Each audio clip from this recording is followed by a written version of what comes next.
Hello everyone, thanks for being here today. Welcome to our Retire Early lifestyle. We're going to get right down into this important information today. We're going to detail the ways people are just deceived on a daily basis by the travel and move abroad industry. What is the travel and move abroad industry? Well, it's the tourist boards, tourist ministries, tourist services, travel forums, retire abroad media and vloggers and bloggers, travel agencies, and more. This means there are many different parts of travel industry that sing the same song and dance, and that is what we're going to talk about today in this video. But first, let's zoom out a bit and look at the big picture. According to research, in the year 2000, 360 million people used the internet globally. By 2015, 3 billion people were using the internet. Almost a tenfold increase from millions to billions. 10 years later, in 2025, that figure has nearly doubled, with 5.6 billion internet users who make up 68% of the global population. So, more billions of users just in the last 10 years. Know anything else that is growing by the billions? Let us know in the comments. Well, let's take a look. What does the travel industry say about crime and security of expats? Crime against expats and tourists does happen. Most of the crime is petty incidents like getting a cell phone or purse snatched, but some of the crime is not so petty. Some people never come home. We can't escape crime by going abroad, but we can do things to minimize becoming a crime victim. We've made numerous videos sharing some of the crimes against expats while they are traveling as a tourist and living as an expat in different countries in this playlist. Take a look at the playlist if you want. Here's how the travel industry has deceived us about crime abroad. Sweeping crime under the rug, justifying crime, and comparing crime inappropriately. Let's start with how expats themselves sweep crime under the rug. Sometimes they just simply shrug it off, as if it doesn't happen or won't happen to them. We know of home invasion crimes of American expats that were happening in Balanita, Ecuador, a small coastal village. These crimes were intentionally hidden from view and unknown to expats that moved there after them. Everyone that lies about crime against expats has a home to either sell or to rent. Just remember that. Hopping on forums and shrugging off crime or touting that certain countries are safe when clearly they are not is a terrible disservice to the travel move abroad folks, and quite frankly, to the loved ones of victims who have been killed while traveling abroad. This is what turned us completely off of forums. We can't stand them. It's just too much BS. Moving on to how some folks love to justify crime by saying things like, well, if you don't do drugs or deal drugs or do other bad things, you'll stay safe from violence in Mexico. Oh, really? That's very odd. Someone would even say that because most murders of foreigners in Mexico and other countries abroad happen to good people just minding their own business and enjoying their vacation. Personal story. We were accosted multiple times by different locals appearing to be scoping out a potential kidnap victim. And we're as plain vanilla as it gets, as we don't even go out after dark. We've covered many a crime story against expats and tourists, and not one victim had anything remotely close to being in the drug dealing or using business. And then there is comparing crime in a country inappropriately with another country. The Rams love to do this. So when you compare crime of, say, Portugal with crime in the USA, what does it do? It makes Portugal look like a safe haven for travelers and foreigners. And that's what they compare crime to, the USA crime. But when you compare crime of Portugal to, let's say, Japan, it makes Portugal look like it does have some crime, doesn't it?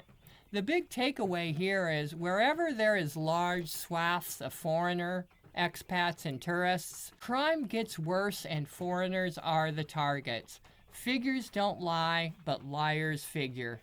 Here's how the travel move abroad industry has deceived us about traveling abroad as a solo female traveler. Solo female travel gimmick is huge. The deception and lies run far and wide because it does take time to condition women to believe that traveling alone or to a foreign country is the way to achieve independence. If you tell a lie long enough, it begins to appear true, but only to some people. You can fool some of the people some of the time, but you can't fool all the people all of the time, comes to mind. Sadly, the feminism agenda has taken over the hearts and minds of many people, and it was purposely done to get people to take their eyes off of the one flesh marriage relationship, family, and God. It's working quite well, wouldn't you say?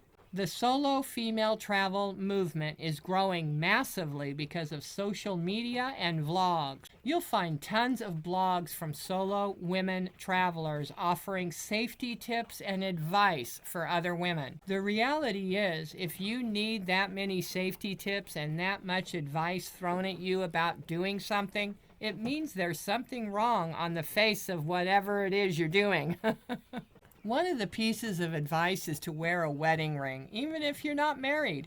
Now, how is that going to stop a rapist? They don't care if you're married or not. That's not going to do anything to stop an attacker.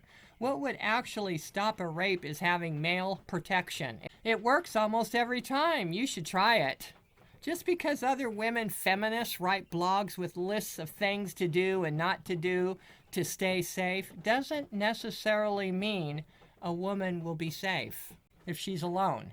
A woman traveling alone has always been risky endeavor, but now it's even riskier. Some of these foreign countries in the Middle East that women are traveling to in droves, they do not understand the woman alone traveler. They believe the woman is looking for attention, or maybe she's looking for a man. Out of all the terrible crimes against expats that we share in our videos, there's a common pattern among most of the victims, and that is women traveling alone receive the brunt of the violent crimes that are against tourists, especially physical assaults, which unfortunately many end tragically. How are we deceived by travel forums? Big name forums like TripAdvisor censors and deletes whatever they don't like on their forum.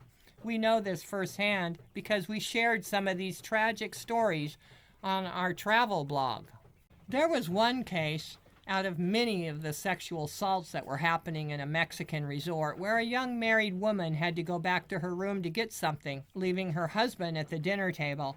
On her way to her room, she was pulled into the bushes by the resort's security guard and violently sexually attacked. She survived, thank God. Some women are not so lucky. This is not an isolated incident. It happens regularly abroad. She was married and was probably wearing a wedding ring. I don't know that for a fact, but she was married and she went on a vacation with her husband, and women love rings, and she was probably wearing a wedding ring. So when solo female traveling feminists list as a piece of advice to wear a wedding ring to curb the risk of being a victim of a crime, it is nonsense.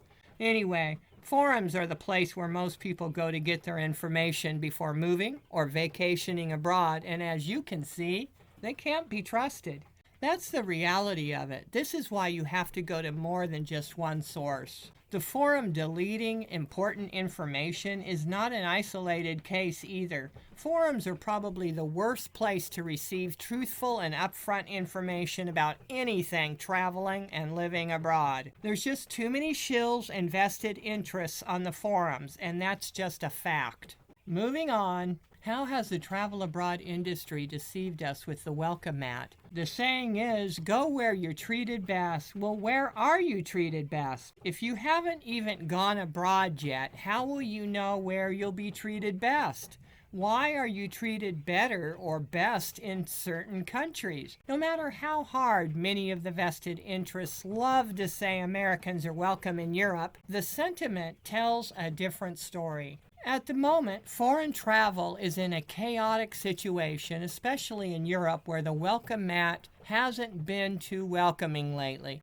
But maybe that will change. But again, maybe it won't. It looks like things are just getting worse. As we talked about in previous videos, there seems to be quite a bit of anti-tourism in Europe right now. Do you think you'll be treated best there?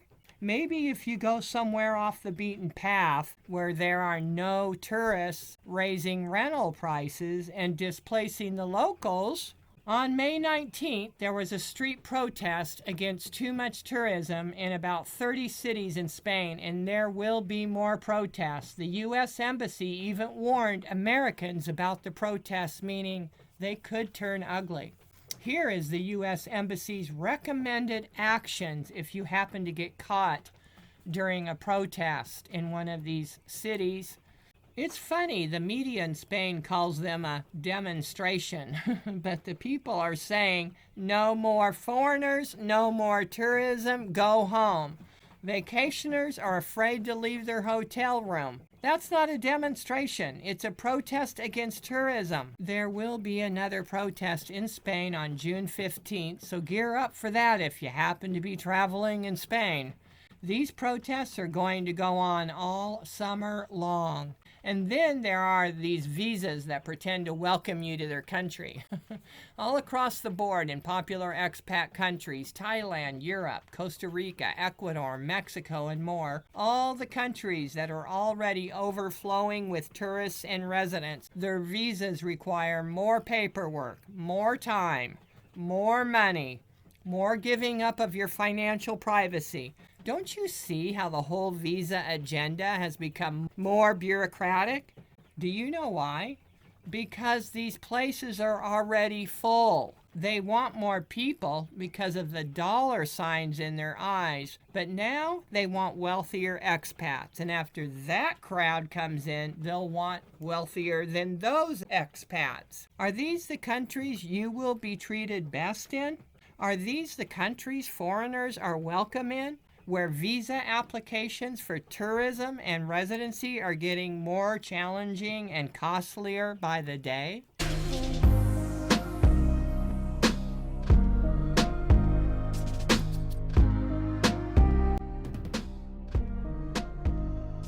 When the bubble starts topping, the prices are so unrealistic and ridiculous compared to what the locals were used to before, that for the bad apples within the society, this is a gold mine, literally a gold mine for them, and the target is you. The target is you. You know, the foreigner becomes the gold mine of the bad apples. It's just inevitable. And so while this is forming, the participants at each stage don't have a clue what's happening. When the promotion progresses from the backpacker or the small Social Security check level up to the $2,000 to $3,000 level a month that's being pitched to the business person or maybe the wealthier person in the Forbes magazine, each individual doesn't have any clue that they're being used as a pawn in this bubble making strategy by the RAM groups. They don't know what's happening. They don't understand. All they hear is, well, I'm spending $8,000 a month to live in Vegas, and I could go to, name your pick, put your choice of the place, and only spend $2,000 or $3,000. That's all they hear. They don't know that the places started out, you could live on $700, and then it went to $1,000, then $1,500, now it's $2,000, $3,000. They don't know where they're at in this.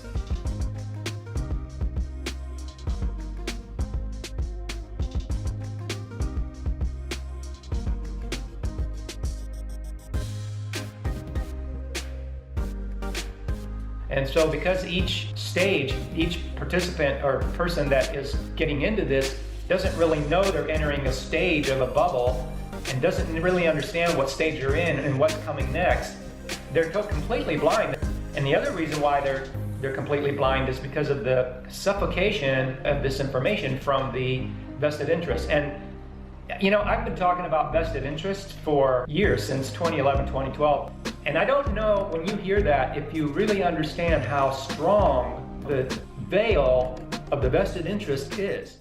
To sum up this video information, we've all been deceived about the live and retire abroad movement. It is a huge deception and not what or how it really is when you go abroad. The big picture is how the whole retire abroad agenda is supposed to be better and how much more balanced your life will become when you move to a foreign country. But we're seeing otherwise all over the internet now, aren't we?